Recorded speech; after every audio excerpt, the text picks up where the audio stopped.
Oi oi, you saucy lot, it's East End Dave here, back at it again with another golden nugget of numismatic knowledge. And today I'm telling you about a real diamond in the rough, a forgotten legend that slipped under the radar, like me Uncle Terry sneaking out the bookies when his horse bottled it again. We're talking about the 1988 1/4 ounce Gold Britannia proof. Yeah, not the big flashy full ounce, not the massive 5 ouncer you need a gym membership to lift. Nah, this one's the quarter, small in size but big on clout, and let me tell you, it's not just rare, it's so flipping rare it makes the 1987 look like it's been minted in a car boot sale. So pull up a chair, grab yourself a builder's tea, and let's take a butcher's at why this coin's more valuable than my mother-in-law's secret lasagna recipe.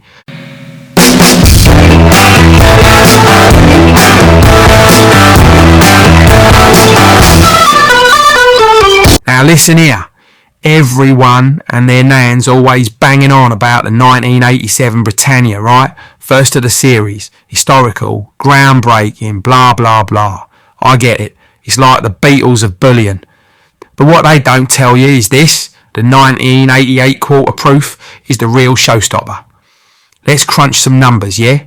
1987, PF70 Ultra Cameo, 199 graded, PF69, another 200 banging around, 1988, PF70 Ultra Cameo, epoxy 78 coins in the world, PF69 just 82, less than half the amount of the 1987. That's right, you could line up the 1987 like East End kebab shops at 2 a.m, loads of them.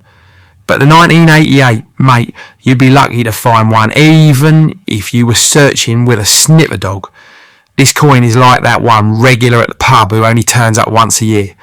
But when he does, everyone stops and buys him a pint. Proper legend. Let's talk PF70, shall we? PF70 means this coin's perfect. Not just came out of the vending machine perfect. I mean flawless, under a microscope perfect. No dings, no scratches, no funny business.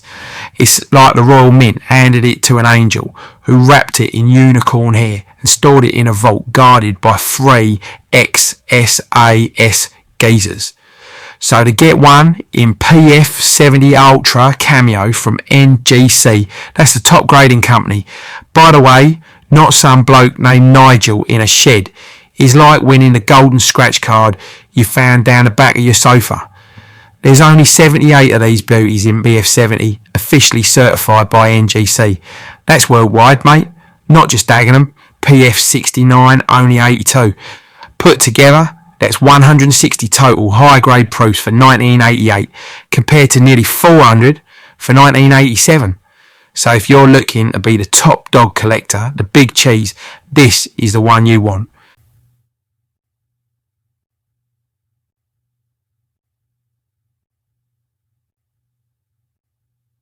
Right, let's talk looks. This coin ain't just rare, it's gorgeous. I'd take it to the Queen's Ball if I didn't think the missus would clock me. Obverse, that's the front. For you lot who still think obverse is a posh way to say your other side. On this, you've got Her Majesty Queen Elizabeth II done up by Raphael Makhlouf. And let me tell you, Liz is looking proper majestic here. She's wearing the George IV state diadem. Big, sparkly, the full royal get-up. This is the third portrait of the Queen, not the older stern look you get on the 2000s coins. No, this one's got a bit of that late 80s glamour. Reminds me of Princess Diana's wedding, but without all the awkward uncles. Reverse. Now this is where the party starts. You've got Britannia herself, spear in one hand, shield in the other, standing like she's just walked out the boozer and is ready to throw down. Designed by Philip Nathan, this ain't no cartoony version. This is strength, liberty, and a bit of attitude, like in Mum outside of Chippy telling her kids to behave.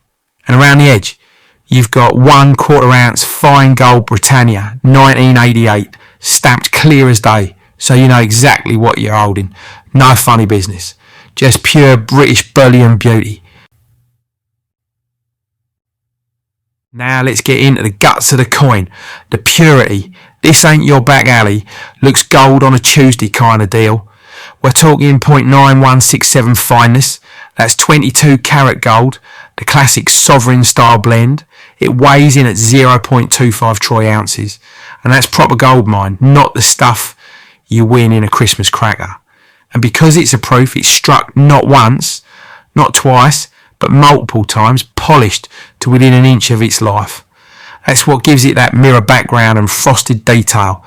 The old cameo effect. It's like the coin version of wearing a tuxedo to your cousin's wedding. Classy, mate. Now here's the funny bit. 1988 was a mad old year. Kylie was top of the charts. The pound note was on its way out, and I was trying to grow a moustache that looked more like a pencil sketch. Meanwhile, the Royal Mint dropped this beauty, and nobody blinked. Why? Because everyone was too busy chasing the first release from 87. But what they didn't clock was that the second year, the follow-up, was minted in lower numbers. See, the hype from the first coin wore off a bit, and less collectors ordered the next one. That means fewer were struck, fewer were kept in pristine nick. And now, decades later, you've got a proper rarity on your hands. Bit like vinyl records, innit? Everyone's got the first pressing, but the second one's the rare beauty. So what makes this coin a collector's dream? Well, here's the breakdown. Check low population, 78 in PF70, 82 in PF69. That's it, perfect strike. If you get one in 70 Ultra Cameo, you're laughing. Historic design, classic Britannia pose, regal queen, no nonsense. Limited mintage, scarcer than a quiet Saturday night in the East End. Bullion and proof appeal, collectors love it, stackers love it, investors want it. If you've got one of these in your collection, you ain't just holding a coin, you're holding a bit of British history. The kind of thing you pass down or flog at auction to pay for that villa in Spain when you're sick of the rain. So there you have it, you lovely lot. The 1988 1/4 ounce Gold Britannia proof. A coin that's rarer than a happy Spurs fan, shinier than me cousin Tony's new veneers, and just about perfect in every way. If you ever see one of these in PF70, don't hang about. Snatch it up quicker than you'd grab the last bacon sarnie at a builder's breakfast buffet.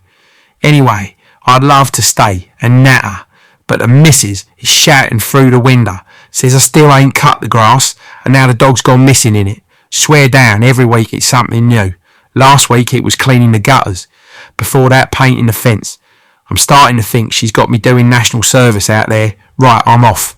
Don't forget to like, subscribe, and tell your nan. East End Dave will be back next week with more shiny stories and London Gold banner. Until then, stack high, stay golden, and don't let the missus catch you spending too much on coins. Layers.